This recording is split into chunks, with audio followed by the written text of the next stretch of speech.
Asyle, Tropical Island Survival, Week 35, Day 1.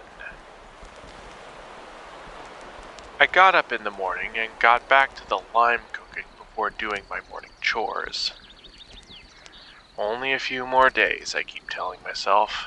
Only a few more days. I collected more bamboo for the next major stage of the project before having lunch. When I was done, I began stripping most of it into ropes so I could finish off the dome's support structure.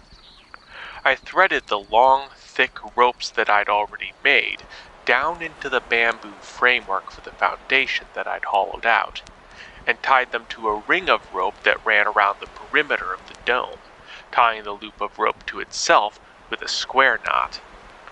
This is where all the tensile force holding the dome down will be distributed to. I then made and cut several 1-foot lengths of bamboo and ran similarly short lengths of rope through them, tying them together in a triple knot at the centers and making sure the bamboo was jointed together there as well. These Y-shaped pieces will form a hexagonal framework for the glass, holding the dome up while it's on land and holding it under tension when it's underwater. I expected the knots and ropes to stretch a little once they were under load, so I tied them just a little bit shorter than I'll need them to be, by a couple of centimeters or so. The flanges on the glass window panes should make up for this flexing, along with the rubber coating that I applied to the ropes and frames at the end of the day.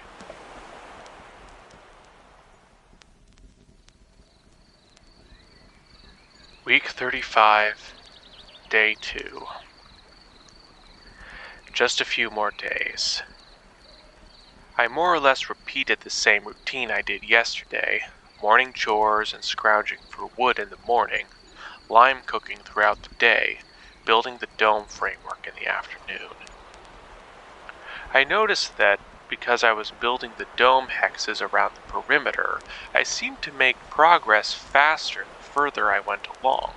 As the perimeter shrank, the higher I went up the dome, which at least helped to offset my fatigue a little with the feeling of accelerating progress, especially as I got good at tying the knots and building the hex frames.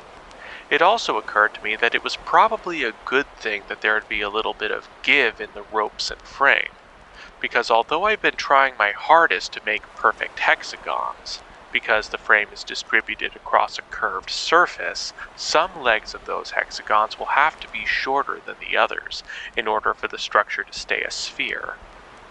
This effect will become more pronounced the closer I get to the top of the dome, so I'll have to make adjustments on the fly to compensate for this.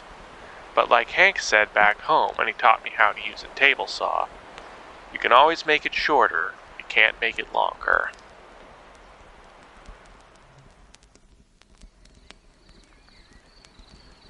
Week 35, Day 3. In the home stretch, but at this point, I just want it to be done.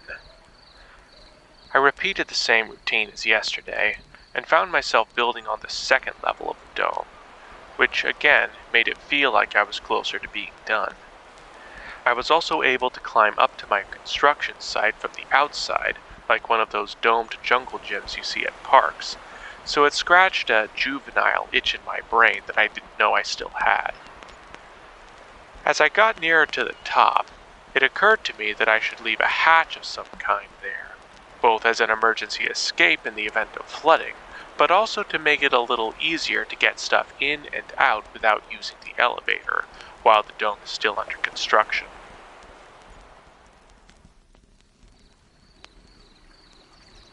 Week 35, Day 4. This is it, the last day of lime carting, which is good, but I also remembered that I was technically only half done. I'd have to keep doing this with silica sand for the next week and a half to make the glass. I groaned, but got on with it, doing my chores in the morning, finishing off the dome framework by the end of the day. It looked good, and I left a large hexagonal oculus at the apex of the dome for the escape hatch later, collapsing in a heap at the end of the day.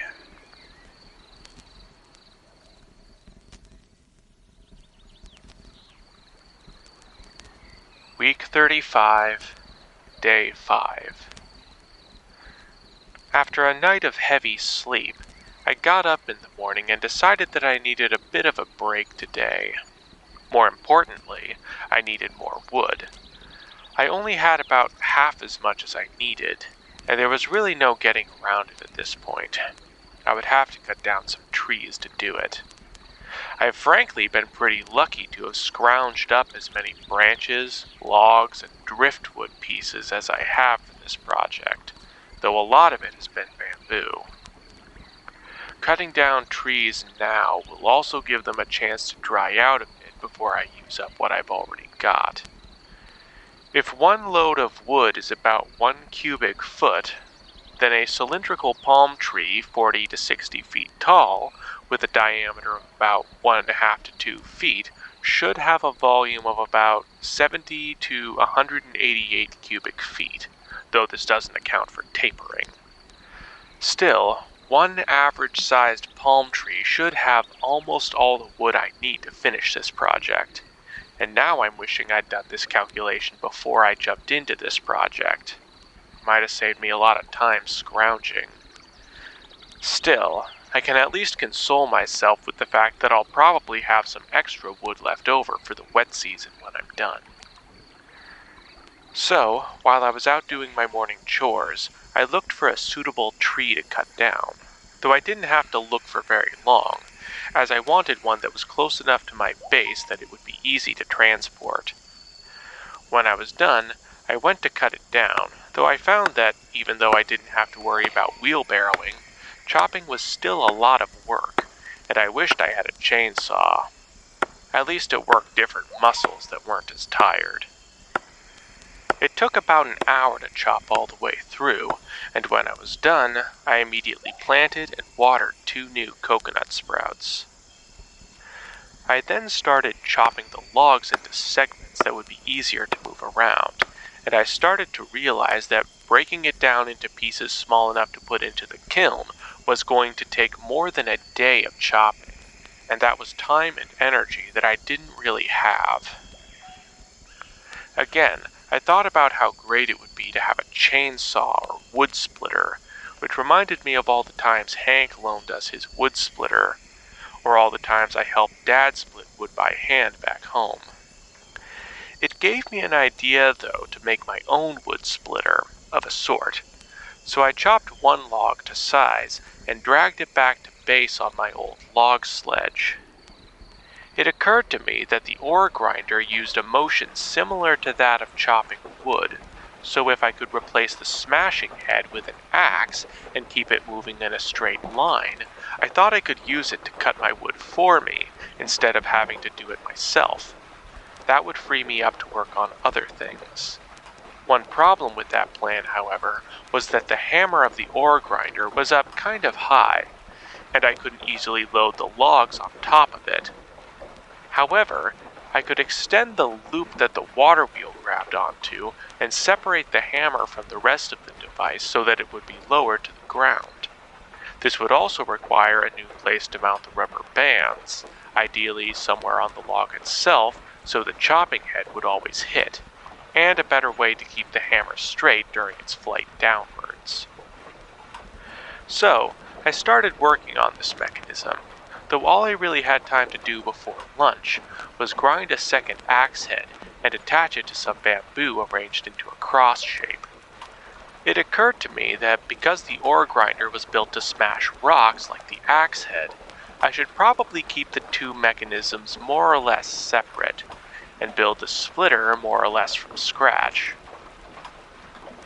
After lunch, I extended the axe frame into a pair of intersecting planes, and built some rails on all sides for them to slide into. This will make sure that the axe head shoots down straight no matter what. Of course, at the bottom of the rails, I built a sort of reinforced platform for the wood being chopped to rest on. Mostly it would be held down by the weight of the logs themselves, but as the logs get lighter from being chopped up, this will become less and less effective, and I didn't really have any more lime, or time, to make a big counterweight for it. So what I ended up doing was building it onto the side of the ore grinder and adding some triangular crossbars to keep it stable. Once everything seemed to be in place, I spent some time testing and tweaking the splitter. The axe head was naturally rather fragile, so I had to make some extra effort to hold it in place and steady at all times. However, I also found that if I needed to cut a log a little differently or on a different plane, instead of moving the log, I could just move or rotate the axe head, which was much easier. After about an hour, I finished using this machine to completely chop the log down into firewood. It was pretty splintery, due to the axe head never hitting the exact same spot twice, but that was okay. It'll probably help the wood dry out faster. I took it outside to dry and realized the sun was starting to go down, so I started getting ready for bed. I'll have to finish chopping the rest of the tree up in the morning, but I'm at least glad that today turned out to be, in many ways, more rest than I was expecting to get. Week 35, Day 6. My work preparing firewood was still not done, so after my morning chores, I went to finish chopping up the logs and dragging them back to base. I got the splitter to work chopping them into rounds, and unfortunately, this required a bit more attention than I was expecting, at least once the logs were cut into rounds, so I couldn't do too much while they were being split. That was fine though, because I'm still pretty worn out. I probably won't be able to continue working on the dome until after this weekend. That's fine by me. I'm beginning to realize that I've really overextended myself with this project, and that perhaps my ambitions have exceeded my means. Never stopped me before, though. Still, I at least expect to have a diving bell I'll be able to survive in for a day or two by the end of the month. I worked on chopping the logs into rounds until lunchtime, and afterwards chopping the rounds into pieces, which took about until the end of the day, which was again fine by me. Like I said, I needed a break, and I look forward to having a more complete break tomorrow. Week 35, Day 7. It's Sabbath again, and my weary muscles give thanks for it. After my morning chores, I transcribed my radio recordings for the week and listened to the sermon when the time came. Afterwards, I didn't really feel like swimming or using up any more of my superoxide, but I did notice I was starting to run low on paper and had an abundance of pulp and splinters left over from chopping up wood yesterday. So I decided to spend the day making paper, since it was another easy thing to do. I also spent some time thinking about how much I had left to do on the dome just to get it functional. I have to fill in the frame with concrete and fill the resulting shell with rock, and that's going to be a lot more work than I bargained for as well. There's plenty of rubble in the caves left over from mining, but carrying it all out will be a bit of a pain. Plus, it'll probably be faster and easier to just fill it up with sand from the beach. If the concrete shell of the dome's foundation has a volume of 13 cubic meters, or 459 cubic feet, and I can sling claycrete at a rate of about 1 cubic foot per minute, then it'll take me 7.7 hours to fill the frame completely, probably a little longer. And if I need 7,146 cubic feet of rock and sand to fill the counterweight, and I could move, on average, the same amount in the same amount of time, whether scooping sand from the beach or carting rocks from the tunnels with my wheelbarrow, it's going to take 119 hours or 12 days working 10 hours a day scooping. That's basically 2 more weeks of shoveling, and I don't have that much time before the smugglers come back, nor do I think I'd have the strength for it. I'm going to have to build some kind of machine to do it for me, if I want to get this done on time. And the only thing I can think of for transporting huge quantities of sand quickly would be something that pumps it through a pipe in a slurry with water. Fortunately, the diaphragm pumps I've been making are good for pumping exactly these kinds of slurries without getting clogged or broken. However, the best source of water pressure I have for this job is the water in the solar tower, and because I've been using it for cooking, and will continue to do so, I'm running out of clean drinking water. Today is basically a catch-up day for it. I'm going to need another source of energy to pressurize the water with. I don't think hydrostatic pressure from the stream is going to be enough, so the only realistic supply left is going to be the water wheel, though that technically doesn't have any more power than the stream does. However, it does store that power in its cistern overnight, and I wouldn't be able to really keep the sand flowing overnight anyway. Still, it'll be a good place to start.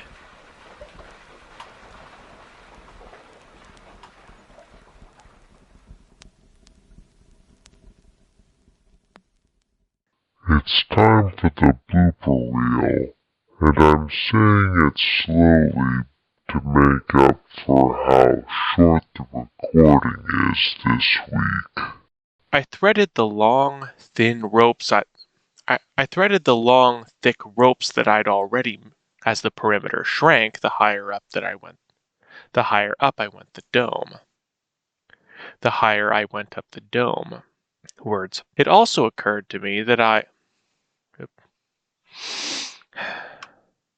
There's a mouse. Now, where was I? Where was I? Gotta say something funny for the blooper reel. I was also able to climb up to my construction site from the outside, like one of.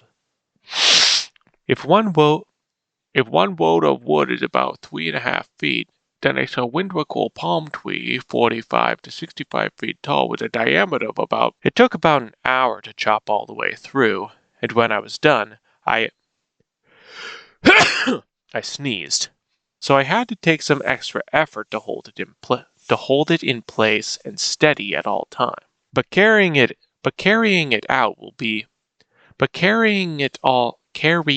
out so hard to say. And I don't have that much time before the smugglers come back, nor do I think I'd have the strength for it. Excuse me.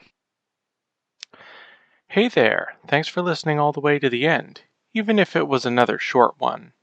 Time flies when you're building stuff, I guess, though that's a bad thing when you've got a date with angry smugglers coming up. So, if you want to see how far I make it next week, you can press the subscribe and bell buttons to get notified as soon as the next episode is ready. Now, I'm clearly the kind of person who likes his backup plans, so just in case I can't get the underwater dome finished in time, it would help me out more than anything else if you could share this video with someone who you think would enjoy it, as each view brings me a little closer to finding someone who can get me out of here. And since you apparently liked it enough to watch it this far, you can press the like button to say so, and to tell the algorithm to do a bit of that sharing for you. Also, if you want to talk about your own stories or perspectives on the episode, maybe a time you just wanted the project to be done, or fond memories of chopping wood with someone, please feel free to share them in the comments section below. I genuinely love to hear them, and I'm always open to suggestions and corrections.